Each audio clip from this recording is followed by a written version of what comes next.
on a small screen, so we're going to try and work with them. What I want to try and do is to give you a sense of what the Russian Revolution was about, and there are a number of reasons why that's necessary. One is that most people's understanding of what the Russian Revolution is about is conditioned by the fact that 15 to 20 years later, a man called Joseph Stalin assumed complete power in the Soviet Union and killed large numbers of people, including many of the revolutionaries themselves, in the famous Gulag in the 1930s, and in particular in the years 1936 and 1937. Those people who hadn't already died, and Lenin had died in 1924, but those people who worked closely with Lenin were systematically killed.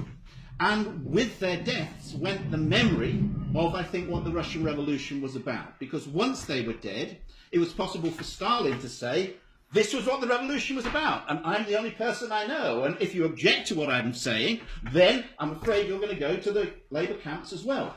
I will tell you a very interesting story. Have you heard of the Russian composer Prokofiev? Some people are nodding their heads. Yeah. Did you know that he wrote in 1937 a cantata for the Russian Revolution? Probably not. The reason you don't know this is not simply because it's a kind of byway of classical music, but because it was never performed in his lifetime. And the reason it was never performed was that when Joseph Stalin heard it, he said it was too revolutionary. And the reason it was too revolutionary was that it gave the sense of the revolution as being this massive upsurge from below, instead of this controlled event that took place at the behest of people like Joseph Stalin. And the image of Lenin was therefore recast very much as the image of Stalin. Now, if you're at all interested in my books, you can read this one, for example, History of Russia, which tries to explain how the revolution went wrong and how the Russia that was built under Stalin bore no relationship to the Russia that people tried to create in 1917.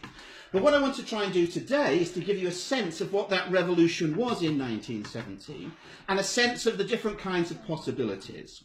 And I was asked to give this talk a long time ago now, and being a good experienced speaker, I know you've got to prepare well for your audience. So I got my train ticket down to London with my wife, and we went to the Russian Revolution exhibition at the Royal Academy. Big exhibition. I think the tickets cost about £20 to go in. You go around and they've got lots and lots of art from Russia from the time of the revolution.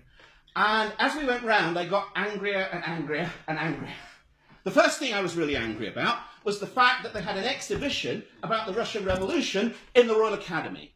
Now, I don't know if you've been to the Royal Academy, excuse my language, it's this bloody great, posh 18th century building around in the middle of London with these huge great statues on the top of it, and as you go in you're supposed to bow down and pray before the great history of art. In 1917, a Russian revolutionary poet, artist, writer, Vladimir Mayakovsky, said that the brushes are our streets and the squares are our palettes. In other words, art is not something that's to be trapped in a posh building. Art is something which is out there for the people. Just before I came here, I went into your wonderful museum and art gallery up there. It is really, really good. I mean, I go to lots and lots of places talking, and some of the art galleries in museums are pretty atrocious. Yours is pretty good, and there's a really interesting little exhibition there about Joe Orton. Do you remember Joe Orton, the playwright from the 1960s? Joe Orton went to prison for a period of 6 months because he defaced library books. And what he did in the library books was he tried to turn the library books into art. And they told him off for that and sent him to prison. I have to tell you, citizens and citizenesses, because people in 1917 didn't refer to themselves as comrades. Citizens and citizenesses was much more commonly used. Citizens and citizenesses, Joe Orton was much more close to the spirit of what 1917 was about than the art that was frozen in the Royal Academy. And then as I go around, I got even angrier, because we bought the booklet, and the booklet is absolutely lovely, but the exhibition was sponsored by the Blavatnik Foundation. Now, Blavatnik is a Russian oligarch, and at the moment he's in deep, deep trouble, because Blavatnik is too close to Vladimir Putin and too close to Donald Trump. And that's got him into some kind of difficulties, and everybody he gives money to now has a kind of question mark over it. And I think this is a kind of little bit crazy. Why have we actually got an exhibition of the Russian Revolution in this major, major art gallery to which you've got to pay lots of money to go in, which is sponsored by a Russian billionaire with a big question mark over him? What's actually happening to the spirit of the Russian Revolution? And then you look at the exhibits that are there, and the kinds of exhibits that you see in the books, and they're all incredibly posh things. They're all incredibly abstract art. And that's when I began to get really, really angry, because I thought that's not the revolution that I'm really interested in. Did you know, for example, that one of the most important pieces of popular culture in 1917 was the circus? It was the circus. The circus was considered to be the popular art form. And therefore, if you were a young revolutionary artist, along with Mayakovsky painting the streets, what you wanted to do was to perform for the masses. So you wanted to be a clown. You wanted to do something in the way of popular art. You didn't want to paint abstract paintings. And I thought to myself, where are the clowns? Where are the clowns in the history of the Russian Revolution? They're in here. For £2 you can find a little bit about the history of the clowns. And then I got even angrier. I got even angrier because I read some of the reviews of the exhibition. And some of the reviews came in places like the Daily Telegraph, and you'd expect the Daily Telegraph to be very hostile to the Russian Revolution. And the Daily Telegraph thought it was a little bit too revolutionary, but also nevertheless praised the high art and the way in which interesting things were being done. And then I read some of the stuff from the left, and the left made me even more appalled, because one review said, "Where's Trotsky?" Now that's a legitimate point. If you actually looked at the exhibition, and many of the exhibitions, the question of who appears there is very, very important. Because one of the things that our friend Stalin did was that when he killed everybody, he had them written out of history, didn't he? They didn't appear there. So Trotsky gets chopped in 1940, a little bit later, and then disappears entirely from history. So putting Trotsky back into the history of the revolution is very important. But in terms of understanding what was going on in 1917, is that the most important thing? And then I got really, really angry. Because one review by someone on the left said, well, at least there's one good thing about this exhibition. There are no nudes in it. There are no nudes in it. You know, it's good, politically correct art, no nudes. Because in 1917, people were far too busy making the revolution to think about doing nude paintings, and in particular to think about having sex. Can you imagine the situation? I describe it in the pamphlet. For £2 you get some amazing stuff in there. Darling, what do you think about doing it tonight? Oh, I've got a headache. I've been saying Pravda all day. Don't worry, I didn't really want to do it. I've been reading Lenin's April Theses. It's not the kind of thing that you imagine would lead people to spontaneously leaping to bed. But how about the possibility that during the revolution there was actually more sex?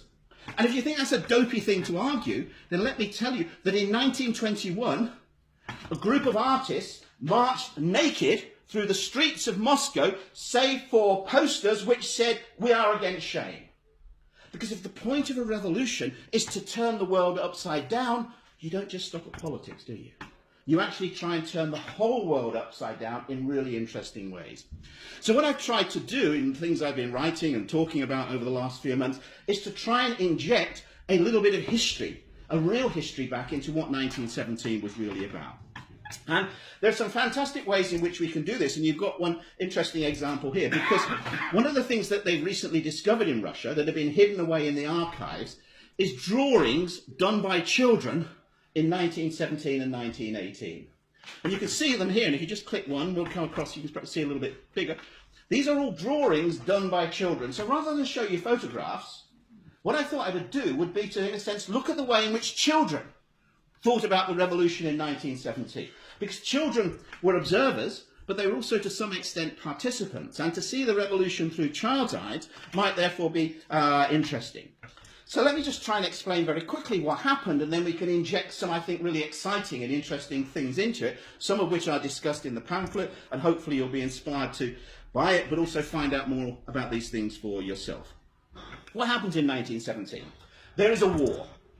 The war had started in August of 1914, and it's been going on for nearly 3 years or so. And people in Russia have been getting wearier and wearier and wearier. Russia is a state that is run by a Tsar. The Tsar Nicholas is at the head of a dynasty, the Romanov dynasty, which has been in power since 1613. The date is important because 1613, go forward to 1913, it was the 300th anniversary of the Romanov dynasty. And interestingly, we've got lots and lots of newsreel film of this, and you can check out some of this newsreel film on YouTube, of the Tsar going out. He comes out of the Kremlin and everybody is cheering, and there's all the priests and the bishops and the generals all marching round him as they go out to greet the crowds. And the Tsar in 1913 is met with adulation because he is the head of a dynasty which has been in existence for 300 years. And yet by the beginning of 1917, the weariness of war and the way in which the regime seems to be increasingly corrupt means that support for the Tsar has withered away. And in February of 1917, there is a revolution. And it's a revolution essentially of one city, a revolution in the city of Petrograd, where the workers, led initially by women, then joined by soldiers, come out, and within a matter of 5 days, they overthrow the Tsar. And Russia moves from being one of the most dictatorial societies to one of the freest societies in the world within a matter of just 5 days. Now, it's incredibly hard for us to understand this, because most of us living in a society in which there is no such thing as a revolution lightly. We get very excited by the fact that Jeremy Corbyn's become much more popular if you're on the left, and that is fantastic. But a revolution's far, far greater than that. A revolution just simply knocked Russia to the left.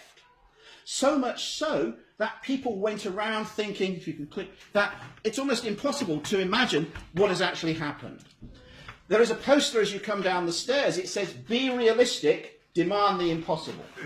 If anybody knows anything about the history of the left-wing movement, then in 1968, that slogan went onto the walls of Paris. Be realistic, demand the impossible. Now, when you see a slogan like that, you think that's a completely crazy idea. You know, be realistic, you demand the possible, don't you? Realism is about demanding the possible, not demanding the impossible. But in 1968 in Paris, as people moved to the left, as they did in many countries in 1968, what was previously thought to be impossible suddenly becomes the realm of possibility. So you might think at that point, well, in 1968, the Mad French were the first people to think of that slogan.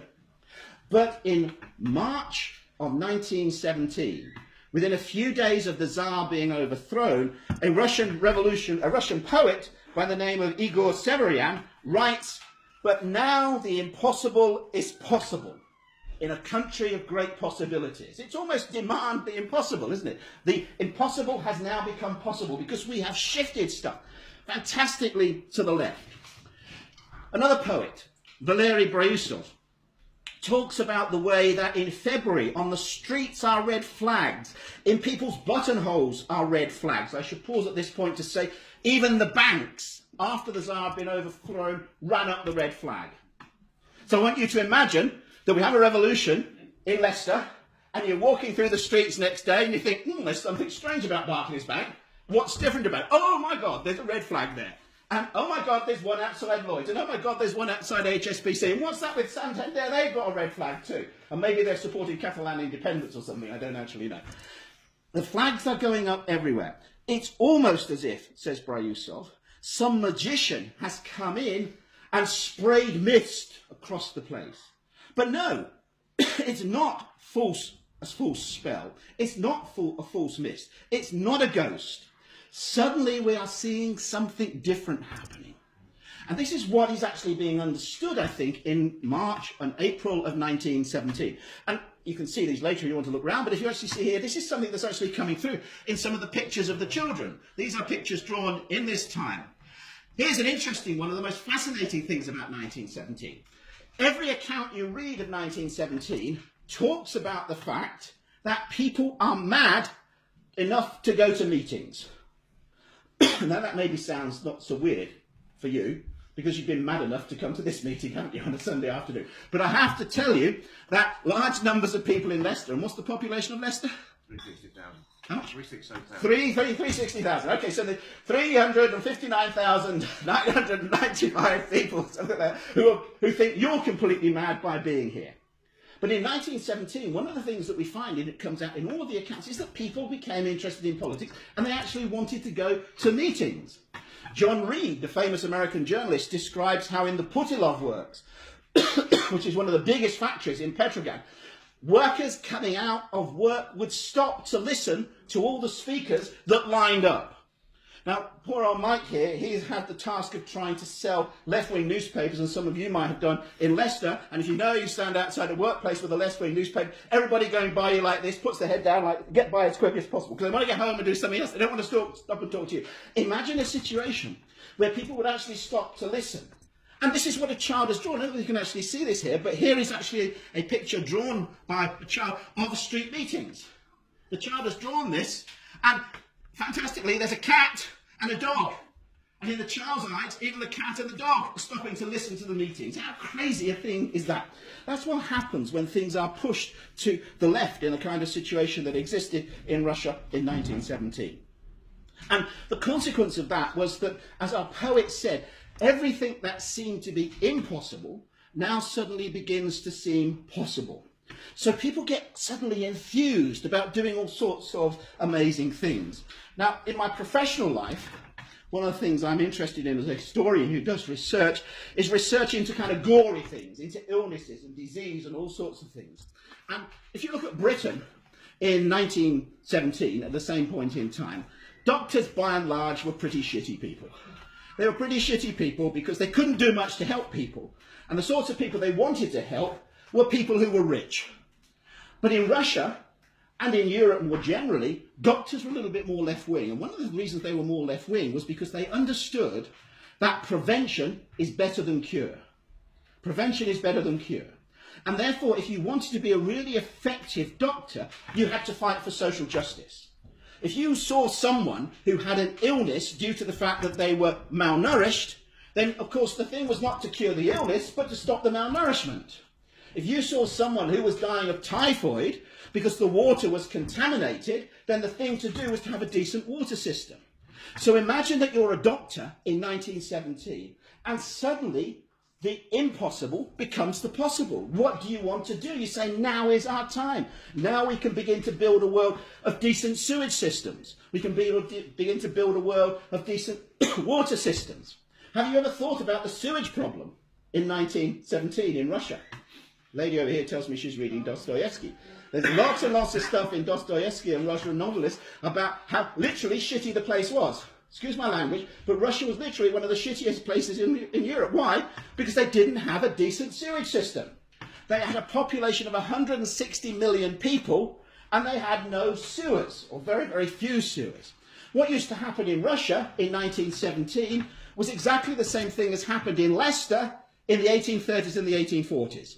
That's to say they dug bloody great holes in the ground, and they put it all in the ground in cesspits until the cesspits were full, and then someone had to come along and clean that out. In Russia, in 1917, they were still doing that. By 1917, in Leicester, you had a decent sewage system. Maybe not a perfect sewage system, but you had a decent sewage system. In Russia, there were virtually no sewage systems. I have to tell you, my pamphlet is the only one that discusses sewage systems in 1917 as well. It's a really, really fascinating topic. And if you're a doctor trying to make ordinary people's lives better, then wouldn't you be inspired by the fact that the old order is being overthrown to think that now we could do something different in exactly the same way as the poets were inspired? And we see this kind of thing coming again through the eyes of the children. This is a children's picture of a demonstration in 1917. And you won't be able to see it at the back, but you'll see all the people are marching, and they're marching with banners. And the banners say things like, "Long live the revolution," but they also say things like, what we want is bread, we want to feed the people, what we want is land, we want land for the people, and what we want is peace, we want to stop the war. This is what our revolution is all about. So these are parts of the possibility which exist in 1917 and which make it such an exciting event. Now the problem is, of course, that there's an element of a honeymoon period before the tensions really emerge. And if you click to the next slide, we see an interesting picture of the child's view of what these tensions are. Because here we have some very posh people driving along in a car, or I should say being chauffeur driven along in a car, and possibly in the background, even at the back, you can see there's a long queue of people. And what are they queuing for? They're queuing for bread.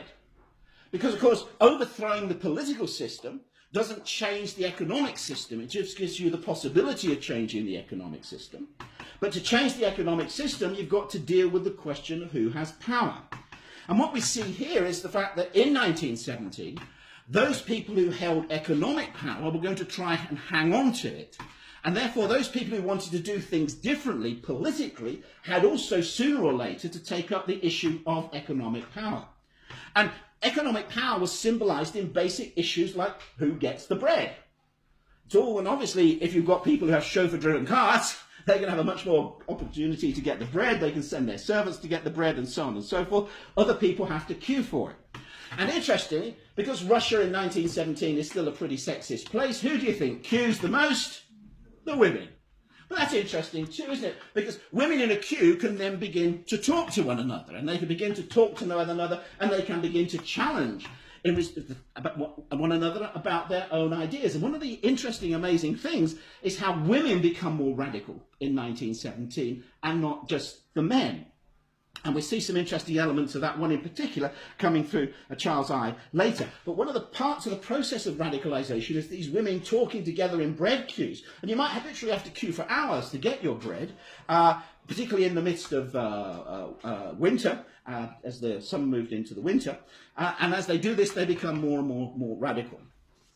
So, and here we've got quite an interesting slide. I don't know whether you probably can't see this, it would have been better possibly quite bigger, but this is a child's eyes view of the conflict.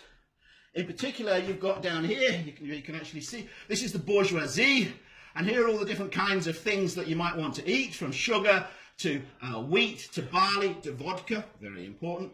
And here you've got the different political characters, and here you've got the bourgeoisie again.